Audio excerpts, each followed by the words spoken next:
আসসালামু আলাইকুম প্রিয় অষ্টম শ্রেণীর শিক্ষার্থীরা, আমি তোমাদের তথ্য যোগাযোগ প্রযুক্তি এই বইয়ের তৃতীয় অধ্যায়, এটা তোমাদের 37 পৃষ্ঠা, এটা পড়াবো। এর আগে তোমরা দ্বিতীয় অধ্যায়ের ভিডিও যারা দেখো নাই তোমরা দেখে আসবা। অধ্যায়টা তোমরা ভালো করে পড়বা, তাহলে কিন্তু তোমরা সব প্রশ্নগুলো পারবে। দেখো, নিরাপত্তা বিষয়ক ধারণা। দেখো, তোমরা নিশ্চয়ই এতদিনে জেনে গেছো যে তথ্য প্রযুক্তি আমাদের দৈনন্দিন জীবন থেকে শুরু করে একটা রাষ্ট্রীয় পরিচালনা বা নিরাপত্তার প্রত্যেকটা ক্ষেত্রে খুবই গুরুত্বপূর্ণ ভূমিকা পালন করে। জীবনের যে কোনো ক্ষেত্রকে আরো সুন্দর, আরো সহজ এবং আরো দক্ষভাবে যদি আমরা পরিচালনা করতে চাই, তাহলে কিন্তু আমাদেরকে কি করতে হবে? এই তথ্য প্রযুক্তির সাহায্য নিতে হবে। তাহলে জীবনকে সুন্দর, সহজ এবং দক্ষভাবে পরিচালনা করার জন্য কার সাহায্য লাগবে? এই তথ্য প্রযুক্তির সাহায্য লাগবে। এটা মনে রাখবা। তাহলে নেটওয়ার্কের কারণে যখন কেউ আর আলাদা নয়, এক অর্থে সবাই সবার সাথে যুক্ত। তার মানে এই যে সবাই সবার সাথে যুক্ত, কিসের কল্যাণে বলো তো? নেটওয়ার্কের কল্যাণে। এখন একদিক দিয়ে মানে এটা একটা খুবই অসাধারণ ব্যাপার। অন্যদিকে কিন্তু একটা নতুন ধরনের ঝুঁকি তৈরি করেছে। নেটওয়ার্ক দিয়ে যেহেতু সবাই সবার সাথে যুক্ত, তাই কিছু অসাধু মানুষ এই নেটওয়ার্কের ভিতর দিয়ে যেখানে তার যাবার কথা নয়, সেখানে যাবার চেষ্টা করে। যে তথ্যগুলো কোনো কারণে গোপন রাখা হয়েছে, সেগুলো দেখার চেষ্টা করে। তো যারা নেটওয়ার্কটি তৈরি করেছেন, তারা সবসময় মানে যারা নেটওয়ার্ক তৈরি করেন, তারা সবসময় চেষ্টা করেন মানে অন্য কেউ যেন কি করতে মানে সে কাজগুলো করতে না পারে, মানে অন্য কেউ যেন দেখার চেষ্টা করতে না পারে। তো প্রত্যেকটি কম্পিউটার বা নেটওয়ার্কের নিজস্ব নিরাপত্তা ব্যবস্থা থাকে। কেউ যেন সেই নিরাপত্তার দেওয়াল ভেঙে ঢুকতে না পারে এবং তার যেটা চেষ্টা করা হয় সেটা যেন করতে না পারে।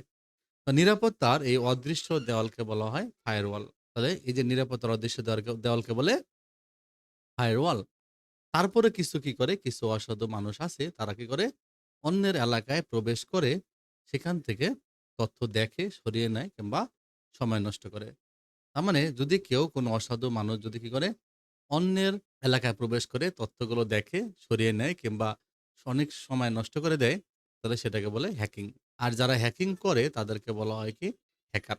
তো একজন হ্যাকার ২০০০ সালে ডেল, ইয়াহু, আমাজন, ইবে, সিএনএন এর মতো বড়, বড় প্রতিষ্ঠানের ওয়েবসাইট হ্যাক করে $১০০ কোটি বেশি ক্ষতি করে ফেলেছিল। তার মানে একজন হ্যাকার। সে নরমালি কি করছিল?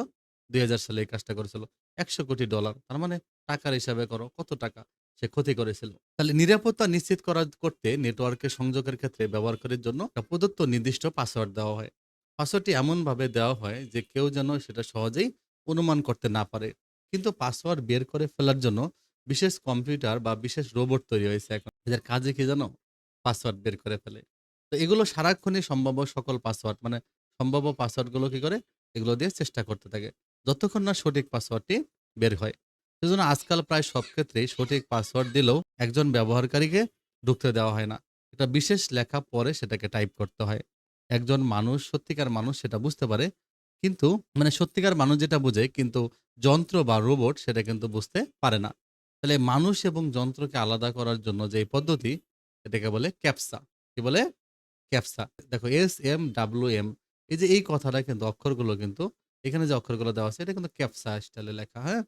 তো এখানে কিন্তু রোবট বুঝবে না, মানুষ বুঝবে। এখন বলে অনেক সময় বলা হয় যে এটা টাইপ করতে বলে। তো রোবট তো আর টাইপ করতে পারবে না। রোবট সেটা বুঝবে না। সেক্ষেত্রে কম্পিউটারে ঢুকতে পারবে না।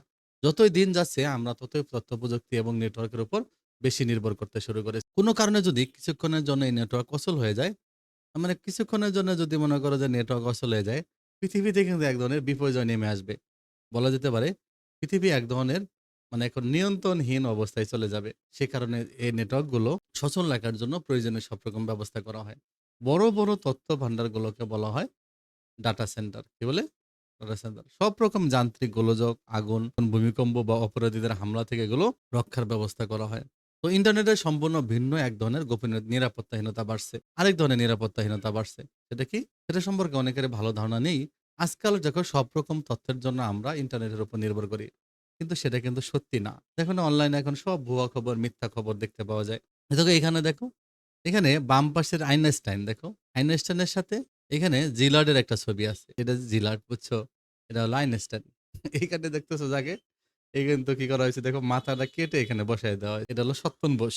তার মানে জিলার্ডের মাথাকে বলে বিজ্ঞানী সত্যেন বোসের মাথা বসিয়ে দেওয়া হয়েছে। মানুষ যদি আসল সুবিধা না জানতো, তাহলে কিন্তু মানুষ ভুল করে ফেলতো, এখানে বিশ্বাস করে ফেলতো যে সত্যেন বোসের সাথে তাহলে আইনস্টাইনের মিটিং হয়েছে। তাহলে অনেকে অনিচ্ছাকৃতভাবে, অনেকে ইচ্ছা করে ভুল বা মিথ্যা তথ্য দিয়ে সাধারণ মানুষকে বিভ্রান্ত করে। রাজনৈতিক উদ্দেশ্যে মিথ্যা তথ্য প্রচার করার অসংখ্য উদাহরণ রয়েছে। কাজে ইন্টারনেট থেকে তথ্য নেওয়ার বেলায় সবসময় তার মানে ইন্টারনেট থেকে যখন তথ্য নিবা তখন কি করতে হবে? তখন সবসময় নিজের জ্ঞান বুদ্ধি ব্যবহার করতে হবে। দেখলেই বিশ্বাস করার বলার প্রয়োজন নেই যে এটা সত্য। ওকে? ক্ষতিকারক সফটওয়্যার দেখো, তো কম্পিউটারে কোনো কাজ করতে হলে সেটা কিন্তু প্রোগ্রামিং এর মাধ্যমে সম্পন্ন করতে হয়। কম্পিউটারে যেকোনো কাজ যদি করা হয় সেটা কিসের মাধ্যমে করা হয়? সেটা কিন্তু প্রোগ্রামিং এর মাধ্যমে সম্পন্ন করা হয়, প্রোগ্রামিং এর মাধ্যমে। সাধারণত কম্পিউটারে ২ ধরনের প্রোগ্রাম বা প্রোগ্রাম গুচ্ছ থাকে। তার মানে কম্পিউটারে কয় ধরনের প্রোগ্রাম গুচ্ছ থাকে? কম্পিউটারে ২ ধরনের প্রোগ্রাম বা প্রোগ্রাম গুচ্ছ থাকে। তো একটা হলো সিস্টেম সফটওয়্যার আর আরেকটা হলো অ্যাপ্লিকেশন সফটওয়্যার। তো সিস্টেম সফটওয়্যার কম্পিউটারের হার্ডওয়্যার সমূহকে যথাযথভাবে ব্যবহারের পরিবেশ নিশ্চিত করে। মানে হার্ডওয়্যার গুলো ব্যবহারের পরিবেশ নিশ্চিত করে সিস্টেম সফটওয়্যার। আর অন্যদিকে অ্যাপ্লিকেশন সফটওয়্যার কোনো বিশেষ কাজ সম্পন্ন করে। এই সকল সফটওয়্যার মানে যেমন মনে করে কম্পিউটারের যে আগে থেকে যে জিনিসগুলো থাকে, কম্পিউটারে যে হার্ডওয়্যার গুলো কানেকশন করা থাকে একসাথে সিস্টেম সফটওয়্যারের মাধ্যমে। আবার অনেক যদি আমরা কোনো এখন নতুন কোনো অ্যাপস ব্যবহার করি, তাই না? নতুন কোনো মাধ্যম ব্যবহার করি, ওগুলো আমরা তখন অ্যাপ্লিকেশন সফটওয়্যার ব্যবহার করি বিভিন্ন কাজের জন্য। তার মানে অন্যদিকে অ্যাপ্লিকেশন সফটওয়্যার কোনো বিশেষ কাজ সম্পন্ন করে। এই সকল সফটওয়্যারের সঙ্গে আমাদের পরিচয় বেশি। আমরা কিন্তু অ্যাপ্লিকেশন সফটওয়্যার সম্পর্কে অনেক ভালো জানি। তো এখন অফিস ব্যবস্থাপনা সফটওয়্যার যেমন আছে Microsoft অফিস বা ওপেন অফিস বা লিব্রা অফিস। এগুলো লেখালেখির কাজে এগুলো ব্যবহার করা হয়। অফিস ব্যবস্থাপনা সফটওয়্যার লেখালেখির কাজে ব্যবহার করা হয়। এগুলো কোনগুলো? Microsoft office, open office, Libra office. সবচেয়ে জনপ্রিয় হলো Microsoft অফিস। আবার ডেটাবেস সফটওয়্যার আছে যেখানে যেমন Oracle, MySQL, Oracle আর MySQL এগুলো এমসিকিউ তে আসে।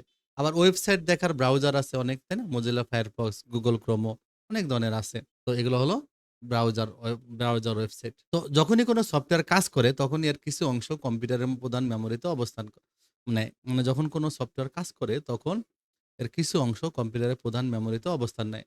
এবং বাকি অংশগুলো কি হয়? অপারেটিং সিস্টেমের সহায়তায় অন্যান্য কার্যাবলী সম্পন্ন করে। বাকি অংশগুলো অপারেটিং সিস্টেমের সহায়তায় অন্যান্য কার্যাবলী সম্পন্ন করে। এখন আবার এমন প্রোগ্রামিং কোড লেখা সম্ভব যা এ সকল সফটওয়্যারের কাজে বিঘ্ন ঘটাতে পারে। বিভিন্ন হার্ডওয়্যারের সফটওয়্যার ইন্টারফেস নষ্ট করে দিতে পারে। মানে হার্ডওয়্যারের সফটওয়্যার ইন্টারফেস নষ্ট করে দিতে পারে। এমনকি সম্পূর্ণ কম্পিউটার কার্যক্ষমতাকেও নষ্ট করে ফেলতে পারে। তাহলে যেহেতু এ ধরনের প্রোগ্রামিং কোড বা প্রোগ্রামসমূহ কম্পিউটারের জন্য ক্ষতিকর। মানে এই ধরনের প্রোগ্রামিং কোড বা প্রোগ্রামগুলো ক্ষতিকর হয়। তাহলে এই ধরনের সফটওয়্যারকে বলা হয় ক্ষতিকারক সফটওয়্যার বা ম্যালিসিয়াস, ম্যালিসিয়াস সফটওয়্যার। আর এই ম্যালিসিয়াস সফটওয়্যারকে সংক্ষেপে বলে ম্যালওয়্যার। ম্যালওয়্যার এক ধরনের সফটওয়্যার যা কিনা অন্য সফটওয়্যারকে কাঙ্ক্ষিত কর্ম সম্পাদনে বাধা সৃষ্টি করে। তাহলে ম্যালওয়্যার হলো এক ধরনের সফটওয়্যার কিন্তু সেগুলো। তাহলে অন্য সফটওয়্যারের কার্যক্রমে বাধা দেয়। আর এই বাধা অপারেটিং সিস্টেম সফটওয়্যার বা অ্যাপ্লিকেশন সফটওয়্যার উভয়ের জন্যই হতে পারে। শুধু যে বাধা সৃষ্টি করে তা নয়, অনেক সময় কি করে কম্পিউটার রক্ষিত তথ্যগুলো চুরি করতে পারে। অনেক সময় ব্যবহারকারীর অজান্তেই আবার কোন মানে তার কম্পিউটার সিস্টেমের প্রবেশাধিকার লাভ করে। ম্যালওয়্যার, প্রোগ্রামিং কোড, স্ক্রিপ্ট, সক্রিয় তথ্যাধার কিংবা অন্যান্য সফটওয়্যারের মতো প্রকাশিত হতে পারে। অন্যভাবে বলা যায় যে কম্পিউটারে অনুপ্রবেশকারী বিভিন্ন ধরনের ক্ষতিকর সফটওয়্যারগুলোই আসলে কি ম্যালওয়্যার নামে পরিচিত। যেমন কম্পিউটার ভাইরাস যে আমরা বলি ভাইরাস, এটাও কিন্তু ম্যালওয়্যার। কম্পিউটার ভাইরাস, ওয়ার্ম, হ্যাঁ? Trojan horse, রুটকিটস, keylogger, dialler, spyware, অ্যাডওয়ার এগুলো কিন্তু হলো ম্যালওয়্যারের অন্তর্ভুক্ত। তাহলে অভিজ্ঞতা থেকে দেখা গেছে যে ক্ষতিকারক সফটওয়্যারের মধ্যে মানে ক্ষতিকর সফটওয়্যারের মধ্যে ট্রোজান হর্স বা ওয়ার্মের সংখ্যা কিন্তু ভাইরাসের চেয়েও বেশি। যতগুলো ক্ষতিকর সফটওয়্যার আছে তার মধ্যে ট্রোজান হর্স বা ওয়ার্মের সংখ্যা সবচেয়ে বেশি। তো বিশ্বের বিভিন্ন দেশে সাইবার আইনের মাধ্যমে ম্যালওয়্যারের উন্নয়ন ও প্রকাশ নিষিদ্ধ হলেও সারা বিশ্বে ইতিমধ্যে অসংখ্য ম্যালওয়্যার তৈরি হয়েছে। এর কিন্তু ম্যালওয়্যার তৈরি করা, এর উন্নয়ন করা, প্রকাশ করা নিষিদ্ধ। তারপর অনেক ম্যালওয়্যার তৈরি হয়। বিভিন্ন ধরনের অ্যান্টিভাইরাস, তাহলে অ্যান্টিভাইরাস, অ্যান্টি ম্যালওয়্যার কিংবা ফায়ারওয়ালের মাধ্যমে ব্যবহারকারীগণ ম্যালওয়্যারের হাত থেকে পরিত্রাণ পাওয়ার চেষ্টা করে। মজার ব্যাপার কি জানো? অনেক মানে অ্যান্টিভাইরাস কোম্পানিও কিন্তু তারা কি করে? ভাইরাস ক্রিয়েট করে। তার মানে মানুষ অ্যান্টিভাইরাস কিনবে না, তাই না? শুরুর দিকে ভাইরাস বেশিরভাগ ম্যালওয়্যারই পরীক্ষামূলকভাবে মানে বেশিরভাগ ম্যালওয়্যারই কি করা হয়েছে জানো? পরীক্ষামূলকভাবে বা শখের বশে তৈরি করা হয়েছে। একজন একটা প্রোগ্রাম তৈরি করে কম্পিউটারে ছেড়ে দিছে। যেটা অন্যের কম্পিউটারে ক্ষতি করে। বিশ্বের ১ম যে ইন্টারনেট ওয়ার্ম ছিল, সেটার নাম ছিল মরিস ওয়ার্ম। শখের বশে তৈরি করা হয়। ১ম ওয়ার্ম হলো এক ধরনের ম্যালওয়্যার সফটওয়্যার। ঠিক আছে? ওয়ার্ম যেটা হলো মরিস ওয়ার্ম নাম। তো এটা শখের বশে তৈরি করা হয়েছিল। তবে অনেক প্রোগ্রামার অসৎ উদ্দেশ্যে ম্যালওয়্যার তৈরি করে থাকে। ম্যালওয়্যার কেমন করে কাজ করে দেখো? যে সকল কম্পিউটার সিস্টেমে সফটওয়্যার নিরাপত্তা ব্যবস্থার ত্রুটি থাকে, মানে যে সকল কম্পিউটার সিস্টেমে এই যে সফটওয়্যার নিরাপত্তা ব্যবস্থার ত্রুটি থাকে, সেসব ক্ষেত্রে ম্যালওয়্যার তৈরির সুযোগ সৃষ্টি হয়। কেবল নিরাপত্তা ত্রুটি নয়, ডিজাইনের গলদ কিংবা ভুল থাকলেও সফটওয়্যারটিকে অকার্যকর করার জন্য ম্যালওয়্যার তৈরি করা সম্ভব। বর্তমান বিশ্বে প্রচলিত অপারেটিং সিস্টেমের মধ্যে সবচেয়ে জনপ্রিয় হলো উইন্ডোজ অপারেটিং সিস্টেম। সেখানে ম্যালওয়্যারের সংখ্যা অন্যান্য অপারেটিং সিস্টেমের তুলনায় কিন্তু অনেক বেশি। মানে এটাতে আরো ম্যালওয়্যার বেশি। বুঝছো? সবচেয়ে জনপ্রিয় কিন্তু উইন্ডোজ। সবাই উইন্ডোজ 10, 11 ইউজ করে, তাই না? এর একটি কারণ হলো বিশ্বে উইন্ডোজ ব্যবহারকারীর সংখ্যা বেশি। তাহলে উইন্ডোজ অপারেটিং সিস্টেমের ভেতরের খবর কেউ জানে না। কাজে কোনো ভুল বা গলদ বের করতে পারলেই সেটা ব্যবহার করে ম্যালওয়্যার তৈরি করতে পারে। তাহলে ইন্টারনেটে বিকাশের আগে ম্যালওয়্যারের সংখ্যা খুব কম ছিল। যখন থেকে ইন্টারনেটের মাধ্যমে ম্যালওয়্যারকে ছড়িয়ে দেওয়া সম্ভব হচ্ছে, তখন থেকে ম্যালওয়্যারের সংখ্যা বৃদ্ধি পাচ্ছে। ম্যালওয়্যারের প্রকারভেদ দেখো। প্রচলিত ও শনাক্তকৃত ম্যালওয়্যার সমূহের মধ্যে নিম্নোক্ত ৩ ধরনের ম্যালওয়্যার সবচেয়ে বেশি দেখা যায়।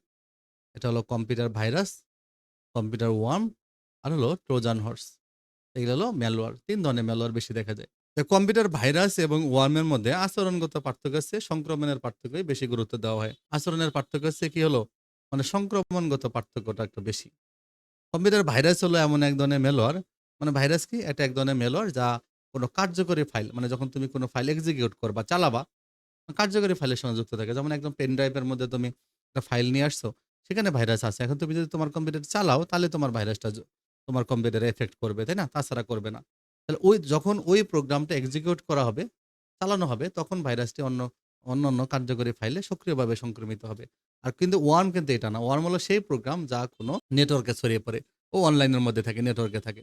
এবং অন্যান্য সকল কম্পিউটার, এখন নেটওয়ার্কের সাথে যত কম্পিউটার অনলাইনে যুক্ত আছে, সেগুলোকে আক্রমণ করে। তারা কম্পিউটার ভাইরাস ব্যবহারকারীর হস্তক্ষেপ ছাড়া, মানে অজান্তে হলেও ছড়িয়ে পড়তে পারে না।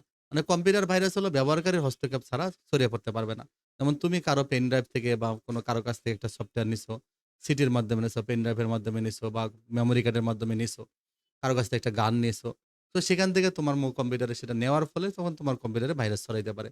যদি তার সেই এটার মধ্যে সব ভাইরাস থাকে। কিন্তু এই যেমন কোনো পেনড্রাইভে কম্পিউটার ভাইরাস আক্রান্ত কোনো ফাইল থাকলেই তা ছড়িয়ে পড়তে পারে না। পেনড্রাইভের মধ্যে কোনো ফাইল আছে, ছড়িয়ে পড়বে না। যদি তুমি সেই পেনড্রাইভটা তোমার কম্পিউটারে যুক্ত করো, তখন সেটা তোমার কম্পিউটারে যুক্ত হবে, সক্রিয় হয়ে উঠবে। কিন্তু ওয়ার্ম এরকম না। ওয়ার্ম হলো নিজে থেকে নেটওয়ার্কে ছড়িয়ে পড়ে। নেটওয়ার্কের কম্পিউটারকে আক্রান্ত করে। তাহলে ক্ষতিকর সফটওয়্যারের উদ্দেশ্য তখনই সফল হয় কি জানো? যখন কিনা সেটাকে ক্ষতিকর সফটওয়্যার হিসেবে চিহ্নিত করা যায় না। এজন্য অনেক ক্ষতিকর সফটওয়্যার ভালো সফটওয়্যারের ছদ্মবেশে, মানে ছদ্মবরণ করে, মানে ডিসগুইস সিস্টেমে থাকে, মানে ছদ্মবেশ ধারণ করে, নিজেকে আড়াল করে রাখে। বোঝাই যায় না ওটা কোনো ক্ষতিকর। ব্যবহারকারী সরল বিশ্বাসে সেটাতে ব্যবহার করে। এটাই হলো ট্রোজান হর্স বা ট্রোজানের কার্যপদ্ধতি। যখনই ছদ্মবেশী সফটওয়্যারটি চালু হয়, তখন ট্রোজানটি কার্যকর হয় এবং ব্যবহারকারীর ফাইল ধ্বংস করে বা নতুন ট্রোজান আমদানি করে। তার মানে তুমি দেখে মনে করবে এটা মনে হয় ভালো। ক্লিক করার পরে তোমার কম্পিউটারে কার্যকর হয়ে যাবে। তাহলে এভাবে ট্রোজান কাজ করে। ট্রোজান হলো ছদ্মবেশী। তাহলে কম্পিউটার ভাইরাস দেখো। কম্পিউটার ভাইরাস হলো এক ধরনের ম্যালওয়্যার। কম্পিউটার ভাইরাস কি? কম্পিউটার ভাইরাস হলো এক ধরনের ম্যালওয়্যার। ক্ষতিকারক সফটওয়্যার বা ম্যালওয়্যার যা পুনরুৎপাদনে সক্ষম এবং এটি কম্পিউটার থেকে অন্য কম্পিউটারে সংক্রমিত হতে পারে। তাহলে কিন্তু ভাইরাস কিন্তু এক ধরনের ম্যালওয়্যার, তাই না? এবং ভাইরাস কি করতে পারে? পুনরুৎপাদন করতে পারে। মানে এর রিপিটেড ক্ষমতা আছে। এজন্যই নাম হইছে ভাইরাস। ভাইরাস কিন্তু দেখো ১ টা থেকে ২ টা হয়, ২ টা থেকে ৪ টা হয়, ৪ টা থেকে ৮ টা হয়। কম্পিউটার ভাইরাসে কিন্তু পুনরুৎপাদন করতে পারে, সংখ্যা বাড়াইতে পারে এবং এক কম্পিউটার থেকে অন্য কম্পিউটারে ছড়িয়ে যেতে পারে। অনেকে ভুলভাবে ভাইরাস বলতে সব ধরনের ম্যালওয়্যারকে বোঝায়। যদিও অন্যান্য ম্যালওয়্যারের, যেমন স্পাইওয়্যার বা অ্যাডওয়্যারের পুনরুৎপাদন ক্ষমতা নেই। অনেক ম্যালওয়্যার আছে, যেমন স্পাইওয়্যার বা অ্যাডওয়্যার, এদের কিন্তু কোনো পুনরুৎপাদন ক্ষমতা নেই। এগুলো ম্যালওয়্যার। তাহলে সব ম্যালওয়্যারই ভাইরাস না। তার মানে যেগুলো পুনরুৎপাদন করতে সক্ষম। কম্পিউটার ভাইরাস কম্পিউটার সিস্টেমের নানা ধরনের ক্ষতি করে থাকে। এর মধ্যে দৃশ্যমান ক্ষতি কি? দৃশ্যমান ক্ষতি হলো কম্পিউটারের গতি কমে যায়, হ্যাং হয়ে যায়, তারপরে ঘন রিবুট হয়ে যায়। কি হয় ভাইরাসের কারণে? গতি কমে যেতে পারে। কি হতে পারে? গতি কমে যেতে পারে, হ্যাং হয়ে যেতে পারে আর ঘন রিবুট হয়ে যাবে। তবে বেশিরভাগ ভাইরাস ব্যবহারকারী অজান্তে তার সিস্টেমের ক্ষতি করে থাকে। তো বেশিরভাগ ভাইরাসই কিন্তু ব্যবহারকারীর অজান্তে তার সিস্টেমের ক্ষতি করে। মানে ব্যবহারকারী জানতেই পারে না। কিছু ভাইরাস সিস্টেমের ক্ষতি করে না। কেবল ব্যবহারকারী, কিছু ভাইরাস আছে ব্যবহারকারীর দৃষ্টি আকর্ষণ করে। এটা হলো সিআইএস, চেরনোবিল ভাইরাস, এটা আরকি সিআইএস। একটি সাড়া জাগানো ভাইরাস প্রতি বছর ২৬ এপ্রিল সক্রিয় হয় এবং কম্পিউটার হার্ড ডিস্ককে ফরম্যাট করে ফেলত। বর্তমানে এটা নিষ্ক্রিয় অবস্থায় রয়েছে। প্রত্যেক বছর ২৬ এপ্রিল এটা অ্যাক্টিভ হয়ে যাইত এবং হার্ড ডিস্ক খালি করে দিত। একে ফরম্যাট করে দিত ২৬ এপ্রিল। তাহলে ভাইরাসের ইতিহাস দেখো। কম্পিউটার ভাইরাস প্রোগ্রাম লেখার অনেক আগে ১৯৪৯ সালে কম্পিউটার বিজ্ঞানী জন ভন নিউম্যান এ বিষয়ে আলোকপাত করছে। মানে কম্পিউটার ভাইরাস প্রোগ্রামটা লেখার অনেক আগে, ভাইরাসের ধারণার আগেই, অনেক আগেই এরকম একটা চিন্তার কথা বলছিল জন ভ্যান নিউম্যান। তার স্ব-পুনরুৎপাদিত মানে তার পুনরুৎপাদিত প্রোগ্রামের ধারণা থেকেই ভাইরাস প্রোগ্রামের মানে তখন সেটিকে কিন্তু ভাইরাস বলা হতো না। বলা হতো স্ব-পুনরুৎপাদিত প্রোগ্রাম। একটা প্রোগ্রাম নিজে থেকে তৈরি হইতে পারে। তো ১ টা থেকে ২ টা, ২ টা থেকে ৪ টা এবং সরাই যেতে পারে। তো এই পুনরুৎপাদনশীলতার জন্য এই ধরনের কম্পিউটার প্রোগ্রামকে ভাইরাস হিসেবে ১ম সম্বোধন করেন আমেরিকার বিজ্ঞানী ফ্রেডরিক বি. কোহেন। তো জীবজগতে ভাইরাস পোষকদের নিজে পুনরুৎপাদিত হতে পারে। একইভাবে এই ভাইরাসগুলো কি হয়? পুনরুৎপাদিত হতে পারে। মানে সংখ্যা বৃদ্ধি করতে পারে। ভাইরাস প্রোগ্রাম নিজের কপি তৈরি করতে পারে। সে নিজের কপি অবিকল কপি তৈরি করতে পারে। ৭০ দশকে ইন্টারনেটের আদি অবস্থা যখন ছিল, ইন্টারনেটের শুরুর দিকে ARPANET ছিল তখন। তখন ইন্টারনেট ব্যবস্থা ছিল কি? নাম ছিল কি? এই ARPANET। এই সময় ক্রিপার ভাইরাস নামে এক ধরনের ভাইরাস, ক্রিপার ভাইরাস নামে একটা ভাইরাস এটা চিহ্নিত করা হয়। মানে এক কথায় ৭০ দশক যখন ইন্টারনেটের ১ম অবস্থা, তখনই ক্রিপার ভাইরাস চিহ্নিত করা হয়। সে সময় আবার রিপার সফটওয়্যার তৈরি করা হয়, যেটার মাধ্যমে ক্রিপার ভাইরাসকে মুছে ফেলতে পারত। মানে রিপার তখন অ্যান্টিভাইরাস হিসেবে কাজ করে। মানে সে সময় যেখানে ভাইরাসের জন্ম হতো, সেখানে সেটা সীমাবদ্ধ থাকতো। কারণ তখন তো এভাবে অনলাইনের ব্যবস্থা ইন্টারনেটের মাধ্যমে ছড়িয়ে পড়তে পারত না। ১৯৮২ সালে এলো ক্লোনার ফ্লপি ডিস্ক ব্যবহারের মাধ্যমে সারা পৃথিবীতে ছড়িয়ে পড়ে। তবে এই ভাইরাসের বিধ্বংসী আচরণ ১ম প্রকাশিত হয় ব্রেন ভাইরাসের মাধ্যমে ১৯৮৬ সালে। তখনই মানুষ বুঝতে পারে যে ভাইরাসের কত বিধ্বংসী রূপ। এটা হলো ব্রেন ভাইরাসের মাধ্যমে।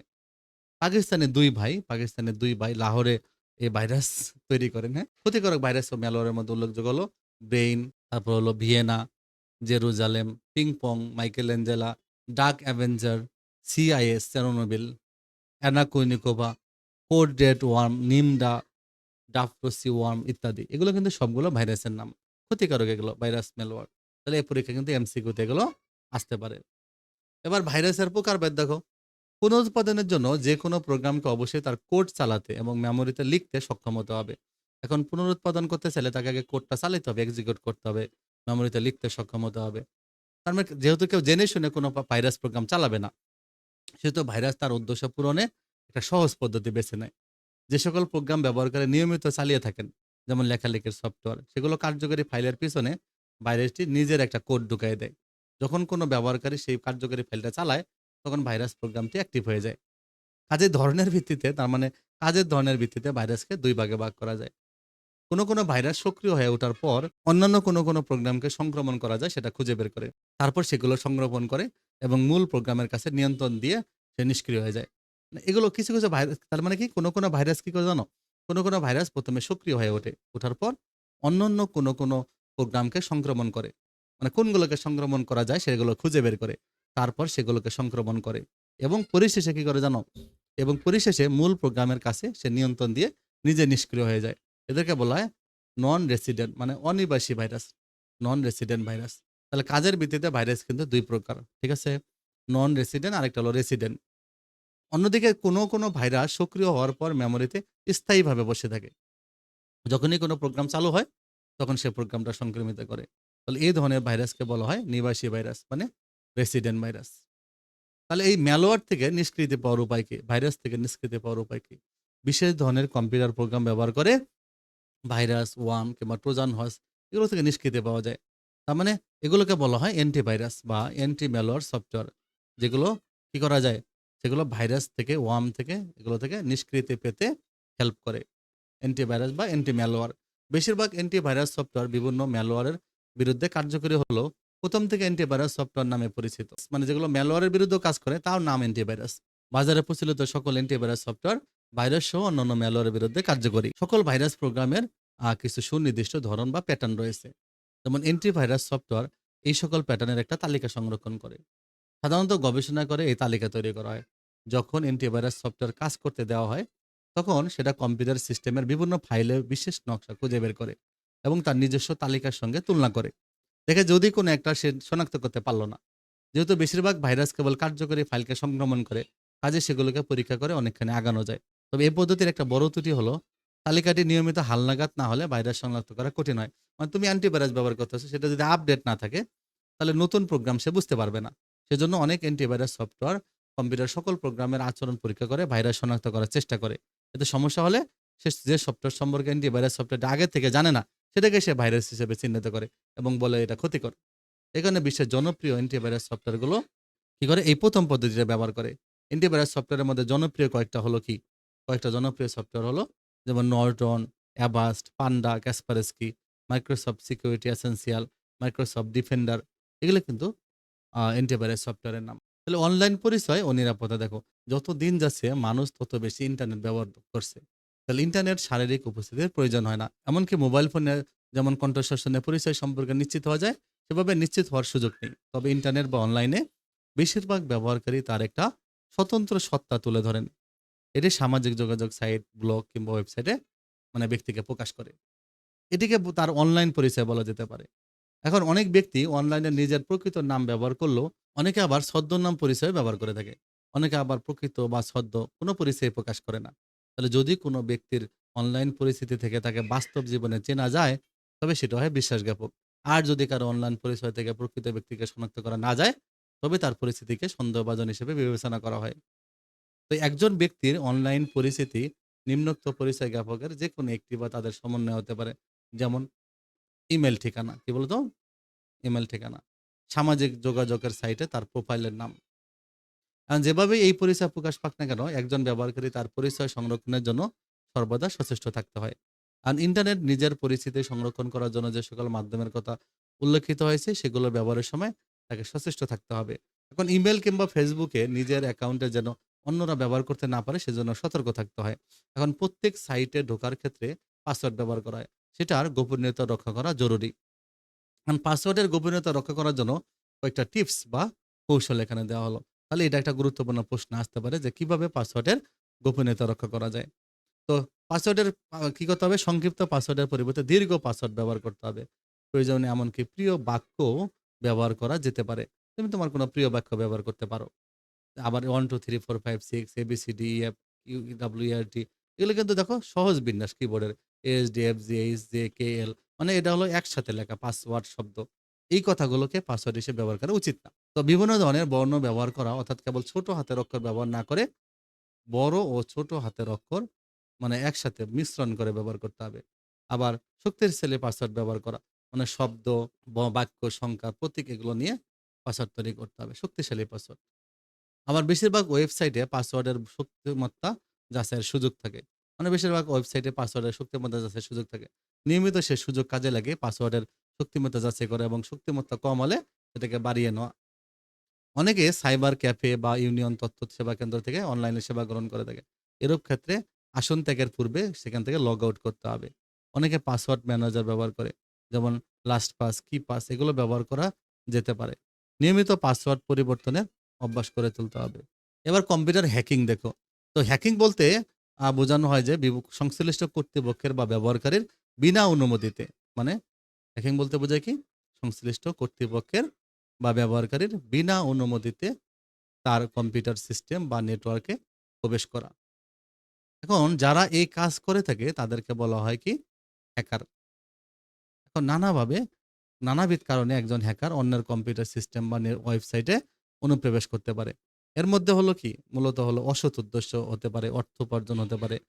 হ্যাকিং এর মাধ্যমে কখনো প্রতিবাদ কিংবা চ্যালেঞ্জ করা, ব্যক্তি বা প্রতিষ্ঠানকে ক্ষতিগ্রস্ত করা, হেয় প্রতিপন্ন করা, নিরাপত্তা বিঘ্নিত করা ইত্যাদি বিষয় অন্তর্ভুক্ত থাকে। তবে অনেক কম্পিউটার নিরাপত্তা বিশেষজ্ঞ হ্যাকারদের ক্র্যাকার হিসেবে চিহ্নিত করতে পছন্দ করে। অনেকে হ্যাকারদের বলে ক্র্যাকার। কি বলে? ক্র্যাকার বলে। ওরা ক্র্যাক করে, তাই না?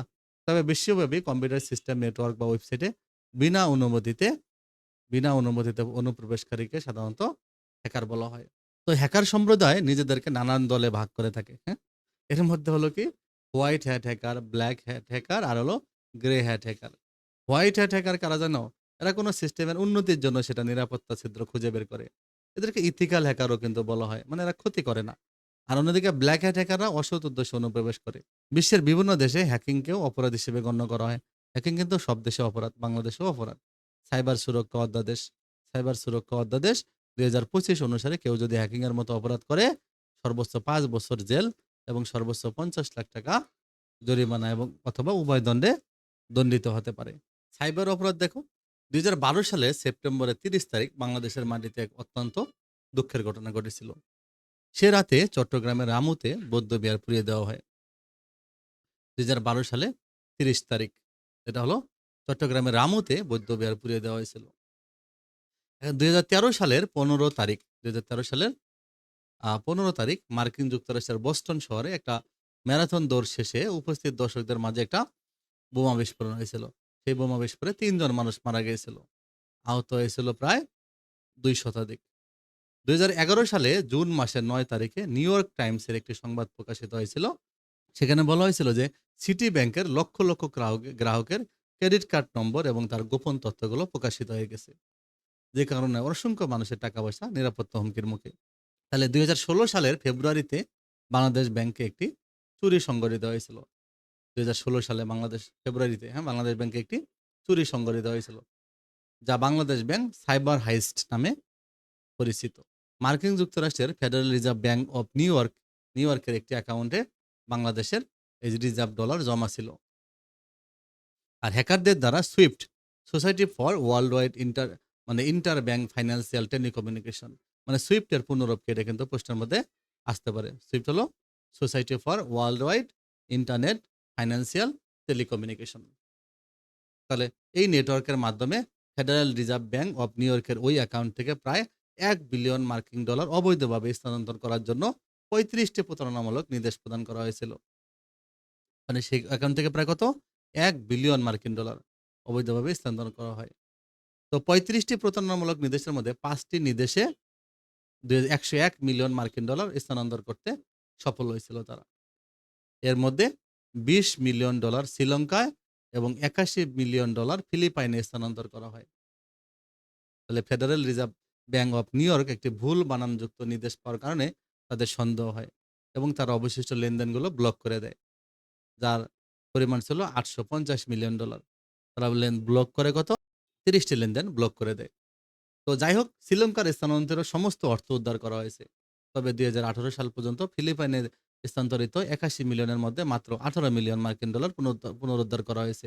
শ্রীলঙ্কার যে টাকাগুলো স্থানান্তরিত করা হয়েছিল সেগুলো উদ্ধার করা হয়েছে। তবে ফিলিপাইন থেকে মাত্র $18 মিলিয়ন পুনরুদ্ধার করা হয়েছে। ফিলিপাইনের স্থানান্তরিত বেশিরভাগ অর্থ 4টি ব্যক্তিগত অ্যাকাউন্টে গেছে, যা রিজাল কমার্শিয়াল ব্যাংকিং কর্পোরেশন RCBC এর একক ব্যক্তির দ্বারা রাখা হয়েছে। 4টি ব্যক্তিগত অ্যাকাউন্টে গেছে, কোনো কোম্পানি বা কর্পোরেশন নয়। উল্লেখ্য যে এই ঘটনার উপর ভিত্তি করে ড্যানিয়েল গর্ডনের পরিচালনায় 2023 সালে হলিউডে $1 বিলিয়ন হেস্ট নামে একটা মুভি তৈরি হয়। তাহলে উপরের ঘটনাগুলোতে তোকে বাংলাদেশের সাথে হয়েছে, হ্যাঁ? তাহলে উপরের ঘটনাগুলোতে একটির সাথে আরেকটির মিল নেই মনে হলো, আসলে প্রত্যেকটির পেছনে কাজ করেছে সাইবার অপরাধ। এগুলো সবই কি? সব সাইবার অপরাধ। রামুর বৌদ্ধবিহার ধ্বংস করার জন্য মানুষের মাঝে কি করা হয়েছিল? মানুষের মাঝে ধর্ম বিদ্বেষ মনোভাব তৈরির উদ্দেশ্যে একটি আপত্তিকর ছবি ইন্টারনেটে ছড়িয়ে দেওয়া হয়েছিল। আর বস্টনের বোমা হামলার জন্য ঘরে বসে বোমাটি কিভাবে তৈরি করা যায় সেটা হামলাকারী ইন্টারনেট থেকে শিখে নিয়েছে। আবার ক্রেডিট কার্ড নম্বর বের করার জন্য দুর্বৃত্তরা কোনো একটা ব্যাংকের তথ্য ভান্ডারকে হ্যাক করেছে। তাহলে তথ্য প্রযুক্তি এবং ইন্টারনেটের কারণে আমাদের জীবনে অসংখ্য নতুন নতুন সুযোগ সুবিধার সৃষ্টি হয়েছে ঠিকই, কিন্তু সেরকম আবার সাইবার অপরাধেরও কি জন্ম হয়েছে। তথ্য প্রযুক্তি এবং ইন্টারনেট ব্যবহার করে এই অপরাধগুলো করা হয় এবং অপরাধীরা সাইবার অপরাধ করার জন্য নিত্য নতুন পথ আবিষ্কার করে। তাহলে প্রচলিত কিছু অপরাধ এখানে দেওয়া হলো, প্রচলিত কিছু সাইবার অপরাধ। এই যে নিউ ইয়র্ক টাইমসের খবরে দেখা গেছে যে সিটি ব্যাংকের গ্রাহকদের ক্রেডিট কার্ডের গোপন নম্বর অপরাধীদের হাতে চলে গিয়েছিল। স্প্যাম দেখো, তোমরা যারা ইমেল ব্যবহার করো, হ্যাঁ, তারা বেশিরভাগ সময় এই অপরাধটি দিয়ে আক্রান্ত হয়েছো। স্প্যাম হচ্ছে কি জানো? স্প্যাম হচ্ছে যন্ত্র দিয়ে তৈরি অপ্রয়োজনীয়, উদ্দেশ্যমূলক কিংবা আপত্তিকর ইমেল, যেগুলো প্রতি মুহূর্তে তোমার কাছে পাঠানো হচ্ছে। স্প্যামের আঘাত থেকে রক্ষা করার জন্য নানা ধরনের ব্যবস্থা নিতে গিয়ে সবার অনেক সময় স্প্যামের আঘাত থেকে রক্ষা পাওয়ার জন্য অনেক সময় এবং সম্পদের অপচয় হয়। তোমাকে অনেক পরিশ্রম করতে হবে, সময় যাবে, তোমার কিছু খরচ হয়ে যাবে এগুলো থেকে বাঁচার জন্য। অনেকে অপ্রয়োজনীয় ইমেল পাঠায়। তাহলে এবার প্রতারণা, সাইবার অপরাধের একটা বড় অংশ হচ্ছে কি? এই যে প্রতারণা, ভুল পরিচয়, ভুল তথ্য দিয়ে সাধারণ মানুষের কাছে নানাভাবে যোগাযোগ করা হয় এবং তাদেরকে নানাভাবে প্রতারিত করার চেষ্টা করা হয়। যেমন হলো যে ইমেল বার্তার লটারিতে বিপুল পরিমাণ অর্থ প্রাপ্তির ঘোষণা, বলে যে অনেক টাকা পেয়েছে, হ্যাঁ, ইমেল করলো। এবার আপত্তিকর তথ্য প্রকাশ দেখো, অনেক সময় ইন্টারনেটে অনেক সময় ইন্টারনেটে কোনো মানুষ সম্পর্কে ভুল কিংবা আপত্তিকর তথ্য প্রকাশ করা প্রকাশ করে দেওয়া হয়। সেটা শত্রুতামূলকভাবে হতে পারে, রাজনৈতিক উদ্দেশ্য হতে পারে কিংবা অন্য যেকোনো অসৎ উদ্দেশ্যে হতে পারে। তো দায়িত্বশীল প্রতিষ্ঠানকে ব্যবহার করে সেটি করার চেষ্টা করা হলে অভিযোগ করে সেটি বন্ধ করে দেওয়া যায়। কিন্তু অনেক সময় অজ্ঞাত পরিচয় দিয়ে গোপনে সেটি করা হয় এবং সেটি বন্ধ করা কঠিন হয়ে পড়ে। তাহলে আপত্তিকর তথ্য প্রকাশ করে বিদ্বেষ ছড়ানোর চেষ্টা করা হয় এবং বাংলাদেশ কয়েকবার ইন্টারনেটে Facebook কিংবা YouTube এর মতো জনপ্রিয় সেবা বন্ধ রাখতে হয়েছিল। এগুলোর কারণে, হ্যাঁ? কারণ সেখানে এই যে বিভিন্নভাবে আপত্তিকর তথ্য প্রকাশ করা হতো, মিথ্যা তথ্য প্রকাশ করা হতো। হুমকি প্রদর্শন দেখো, ইন্টারনেট, ইমেইল কিংবা কোনো একটা সামাজিক যোগাযোগের সাইট ব্যবহার করে কখনো কেউ কোনো একজনকে নানাভাবে হয়রানি করতে পারে। ইন্টারনেটে যেহেতু একজন মানুষকে সরাসরি অন্য মানুষের মুখোমুখি হতে হয় না, তাই কেউ চাইলে খুব সহজে আরেকজনকে হুমকি প্রদর্শন করতে পারে। আবার সাইবার যুদ্ধ। ব্যক্তিগত পর্যায়ে একজনের সাথে আরেকজনের সংঘাত অনেক সময় আরো বড় আকার নিতে পারে। একটি দল বা গোষ্ঠী এমনকি একটি দেশ নানা কারণে সংঘবদ্ধ হয়ে অন্য একটি দল, গোষ্ঠী বা দেশের বিরুদ্ধে এক ধরনের সাইবার যুদ্ধ ঘোষণা করতে পারে। বিভিন্ন আদর্শ বা ভিন্ন রাজনৈতিক দলের বিরুদ্ধে এ ধরনের ঘটনা প্রায় ঘটছে এবং সেখানে অনেক সময় সাইবার জগতের রীতিনীতি বা আইন কানুন ভঙ্গ করা হয়। তো সাইবার অপরাধ একটা নতুন ধরনের অপরাধ এবং এই অপরাধকে কিভাবে নিয়ন্ত্রণ করতে হবে সবাই এখনো ভালো করে জানে না। মানে কোন ধরনের অপরাধ হলে কোন ধরনের শাস্তি দিতে হবে এই বিষয়গুলো নিয়ে মাত্র কিছুদিন হলো সিদ্ধান্ত নেওয়া শুরু হয়েছে। দুর্নীতি নিরসন দেখো, পৃথিবী থেকে দুর্নীতি কমানোর জন্য সবাই নানাভাবে চেষ্টা করে যাচ্ছে। এখন তথ্য প্রযুক্তি দুর্নীতির বিরুদ্ধে একটা শক্তিশালী অস্ত্র হিসেবে পরিচিত হয়েছে। তথ্য প্রযুক্তি দুর্নীতির বিরুদ্ধে এটা একটা শক্তিশালী অস্ত্র হিসেবে পরিচিত হয়েছে। তো দুর্নীতি করা হয় গোপনে। কারণ কোন সমাজই দুর্নীতিকে প্রশ্রয় দেয় না। তথ্য প্রযুক্তির মাধ্যমে প্রয়োজনীয় তথ্য প্রাপ্তির সহজতা রয়েছে। কোথাও কোনো দুর্নীতি করা হলে সেটা সবার সামনে প্রকাশ পেয়ে যাচ্ছে। তো একটা প্রতিষ্ঠানকে দক্ষভাবে চালাতে হলে সেখানে পুরোনো কালের কাগজপত্র হিসাব রেখে চালানো সম্ভব না। তথ্যকে সংরক্ষণ আর প্রক্রিয়া করার জন্য তাকে অবশ্যই তথ্য প্রযুক্তির আওতায় আনতে হয়। মজার ব্যাপার হচ্ছে যে প্রতিষ্ঠান পরিচালনার জন্য তথ্য প্রযুক্তি ব্যবহার করা হলে সেটি একই সাথে দুর্নীতি নিরসনের কাজ করবে। কেননা তথ্য প্রযুক্তি দুর্নীতিকে প্রকাশ করে দিচ্ছে। দুর্নীতি করে আর্থিক লেনদেন করা হলে সেটা তথ্য ভান্ডারে চলে আসছে এবং স্বচ্ছতার কারণে সেটা প্রকাশ পাচ্ছে।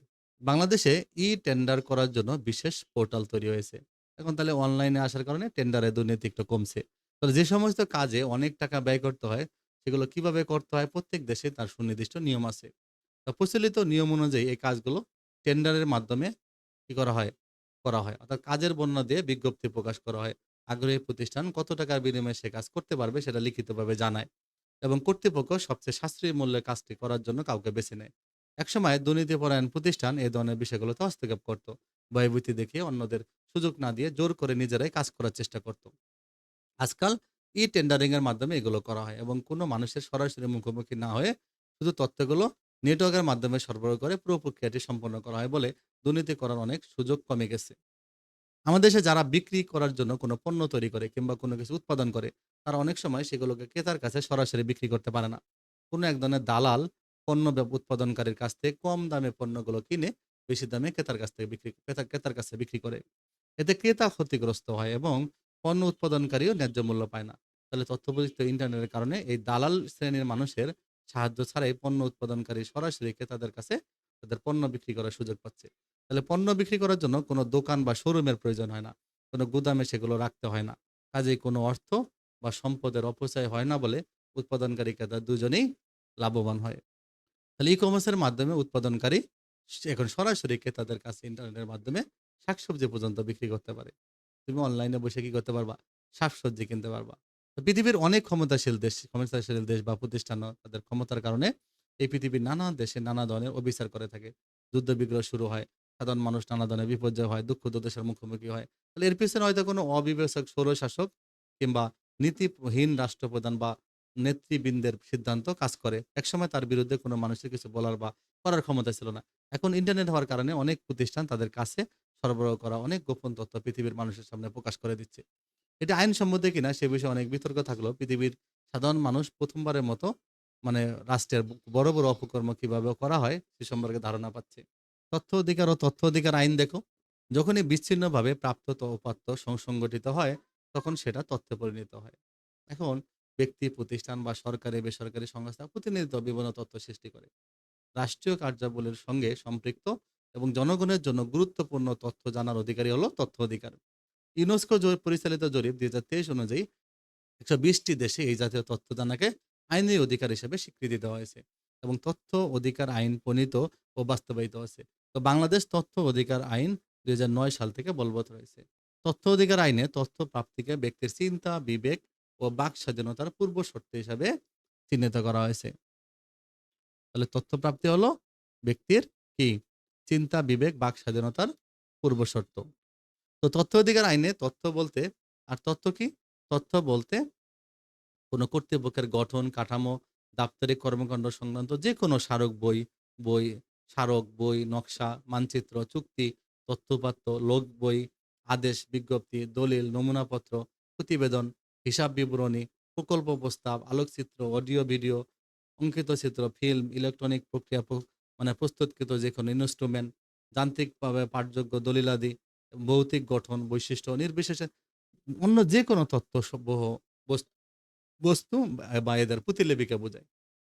তবে প্রত্যেক দেশে কিছু বিশেষ তথ্যকে এই আইনের আওতা থেকে মুক্ত রাখা হয়েছে। যেমন তোমরা বিদ্যালয়ের শিক্ষার্থীর সংখ্যা, শিক্ষকের সংখ্যা, তোমাদের ফি ইত্যাদি তথ্য জানানোটা যেকোনো নাগরিকের অধিকার। কিন্তু পরীক্ষায় কি প্রশ্ন আসবে তা জানা কারো অধিকার নয়। তাহলে বিশ্বের তোমরা যদি বলো যে বোর্ড পরীক্ষার সময় যদি বলো যে আমাদেরকে আগে থেকে কোশ্চেন বলে দিতে হবে, জানাই দিতে হবে। এটা তো তোমরা এই তথ্য পেতে পারো না, তাই না? এগুলো আইনের আওতায় মানে বাইরে রাখা হয়েছে। বিশ্বের দেশে এই আইনের আওতায় প্রত্যেক প্রতিষ্ঠান তাদের তথ্যসমূহকে প্রকাশ করতে বাধ্য। এই আইনের বরখেলাপ হলে আইন অনুযায়ী শাস্তি পেতে হয়। যে সকল দেশে আইন বলবৎ রয়েছে, সেসব দেশে আইনের বাস্তবায়ন তদারকি করার জন্য একটা তথ্য কমিশন আছে। মানে যেখানে তথ্য অধিকার মানে এই যে আইনটা বাস্তবায়ন করা হয়েছে, সেখানে কিন্তু তথ্য কমিশন নামে একটা কমিশন আছে। কি কমিশন? তথ্য কমিশন। বাংলাদেশেও একটি তথ্য কমিশন আছে। বাংলাদেশেও একটা বাংলাদেশেও কিন্তু একটা তথ্য কমিশন আছে। http+ এই যে www.info.com.gov.bd এই যে এটা দেখো। আর তথ্য কমিশনের ওয়েবসাইট। কমিশন এই আইনের অভিভাবক হিসেবে কাজ করে। কোন ব্যক্তি এই আইনের আওতায় তথ্য পেতে মানে বঞ্চিত হলে কমিশনের কাছে অভিযোগ দাখিল করতে পারবে। কেউ যদি তথ্য না পায় তাহলে কমিশনের কাছে অভিযোগ করবে। তাহলে তোমাদের কাজ হলো এটা শেষে তোমরা তাহলে ভালো করে অধ্যায়টা পড়ে ফেলবা। এটা সহজ একটা অধ্যায়। তারপরে তোমরা আমার চ্যানেলটা সাবস্ক্রাইব করে রাখো। আমি পরবর্তীতে এগুলোর এমসিকিউ এবং প্রশ্ন আকারে তৈরি করে দিব। ভালো থেকো।